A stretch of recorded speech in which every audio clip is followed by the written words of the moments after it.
Hello everyone, আসসালামু আলাইকুম। আসলে শীতের মাস চলে এসেছে আর পাকুন পিঠা বানাবো না, ওরফে হচ্ছে এটা আমরা আমাদের গ্রামের ভাষায় বলি হচ্ছে কুশুলি পিঠা। তো যাই হোক, তারপর আমি পানি গরম করে আটাটা খুলে নিলাম। আটাটা খুলে নিলে যেহেতু এটা চালের গুঁড়া, সেহেতু এটা আটাটা খুলে নিয়ে তারপর হচ্ছে আমি এখানে বেলে নিলাম রুটির পরে আমি যেহেতু মিনি সাইজের হচ্ছে কুশুলি পিঠা বানাবো, সেহেতু আমার এখানে আরসির বোতলের মুখটা দিয়ে আমি এখানে কুশুলিগুলো বানিয়ে নিলাম।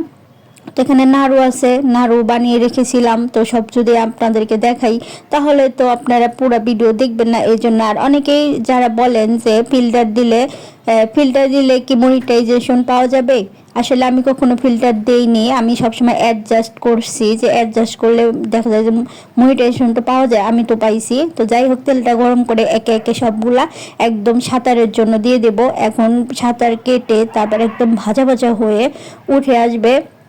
তো এগুলো দেখুন ভাজা শেষ হয়ে গেল, এগুলো একে একে তুলে নেওয়ার পর দেখুন কতটা সুন্দরভাবে ভেজে উঠেছে। এখানে যেহেতু আমি লার্কির চুলায় আর কি রান্না করতেছি, সেহেতু দেখতে কিন্তু খুবই ভালো লাগছে। আর হচ্ছে সকলেই আমার পিঠাগুলো দেখুন কতটা সুন্দর আর সুস্বাদু হয়েছে।